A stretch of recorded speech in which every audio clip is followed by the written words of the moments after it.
Hello, I'm Professor Khalid Khan from University of Granada in Spain.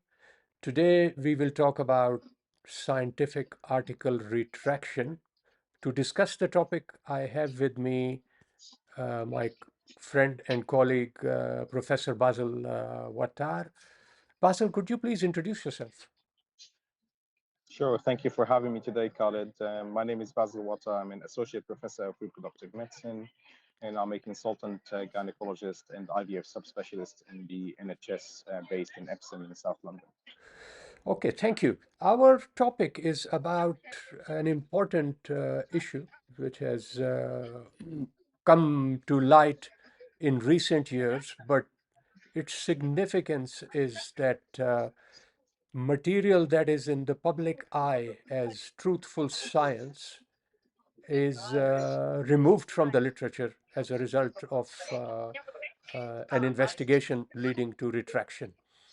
And in the year 2023, the number of retracted articles in the literature within that year was higher than 10,000, which at the time was a world record, and hope it will not supersede that in the coming years. What Yep. we have to do in order to go through the journey of retraction, understand first how research gets published. Well, first, research gets done. Then, authors submit the article to a journal which undertakes peer review. Basil, would you like to comment in your capacity as an editor and a scientist what peer review is like? Well, the idea of peer review is that we want every piece of research to be assessed and evaluated for its worth, integrity, and value by equal peers in the same field of research that are able to understand and weigh the findings of this piece of research and how important and how good it is in terms of methodological quality. Um, this used to be very good for fit for purpose a few years ago, but nowadays with the very high turnout of number of research submissions, we're all struggling to find sufficient number of peer reviewers within a reasonable time frame. So it's a struggle across all journals, I think. All right.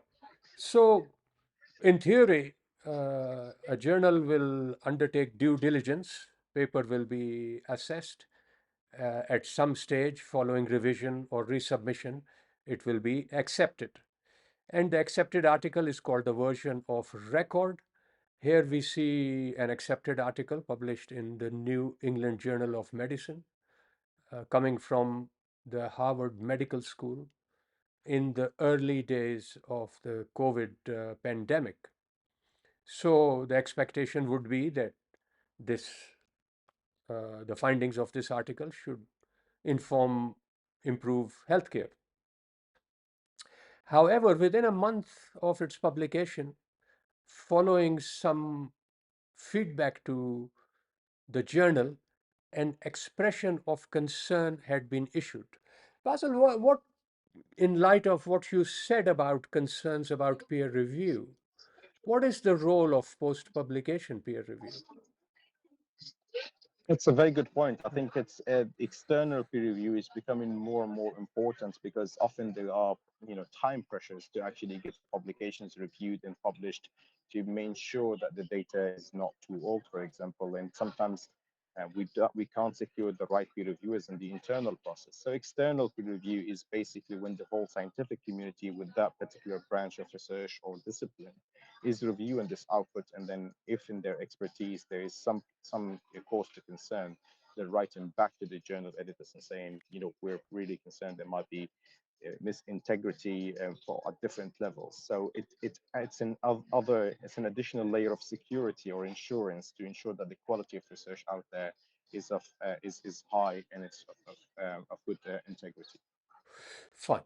So, in this case, the concerns expressed to the editors were that there were doubts about data quality. Now, obviously, there is a risk that this article may be retracted. In fact, in the case of COVID, over 400 published articles have been retracted. So the reasons behind retraction relate to research integrity flaws, which by definition fall in the category of ethics or research standards, non-compliance with research standards.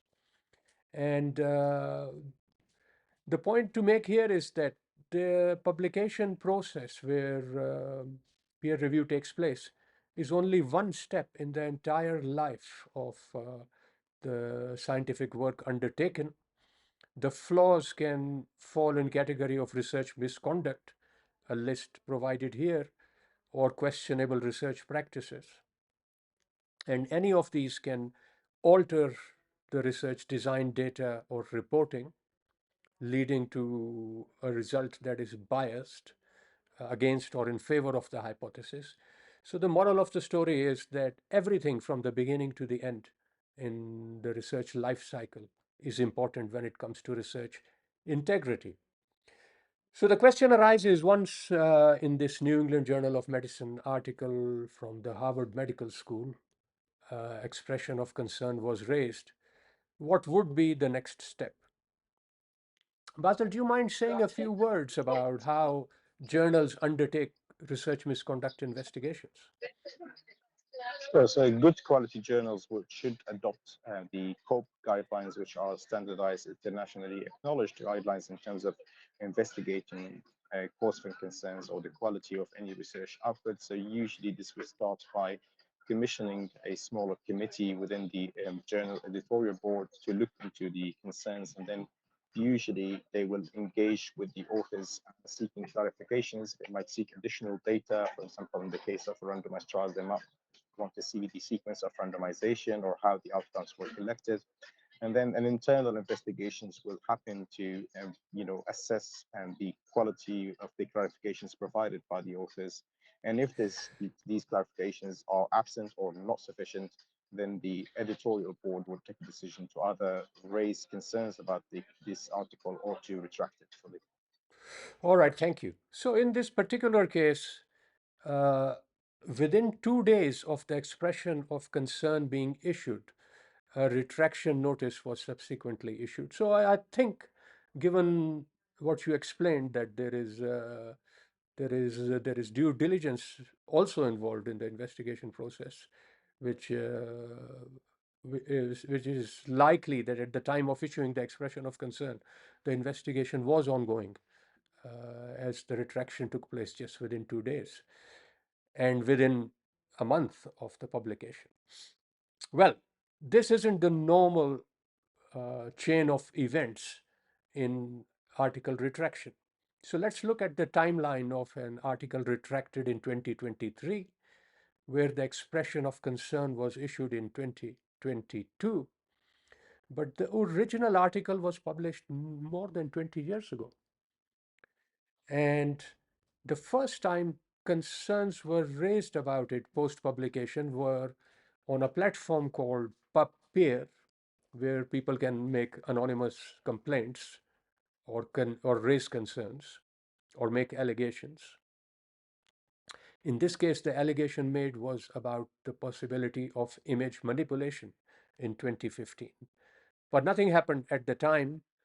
The same concern was repeated in 2021, and obviously, an investigation took place subsequently, which led to the retraction ultimately in 23.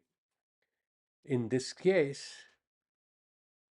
it happened to be an article published in Science coming from Stanford University, and even led to the resignation of the Stanford president, a story that at the time was also covered in the U.S. national media.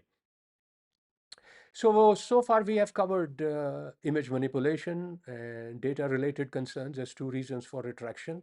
We now turn to authorship, concerning which Basil and I produced a video not long ago as to what authorship criteria are. Here is an article published in 2011, sorry, and then retracted uh, a decade later, and the retraction statement hints towards the possibility of problems in authorship. And one of the authors claims that she received guest authorship. In fact, she, in an editorial, states explicitly that she had not even read the manuscript when it was submitted in 2011. Basil, what are your thoughts or feedback to audience about this aspect of authorship? So as we discussed in our previous video, we're fortunate now that we have a very clear criteria from the ICMJE and regarding who qualifies to be named author on a paper. And this criteria states very clearly that an author not only should read the manuscript and make critical analysis to it, but they also have to have made significant contributions to merit being named an author, and most importantly, be able to defend the findings and the data that is presented in any publications. And anything less than that is an unethical practice that should be called out and should not be practiced. Okay, thank you, Basil. We now move to conclude this video. Here we see a graph titled A Tide of Retractions peaking in 2023. And we also see a 2024 annual report from the well-known publisher Springer Nature, which has over 3,000 scientific journals in its portfolio. They receive 2.3 million manuscripts, of which 482,000 were published, but also around 3,000 were retracted. So, on the publication landscape, retraction is making its mark. What would be your concluding remark, Basil, for our audience?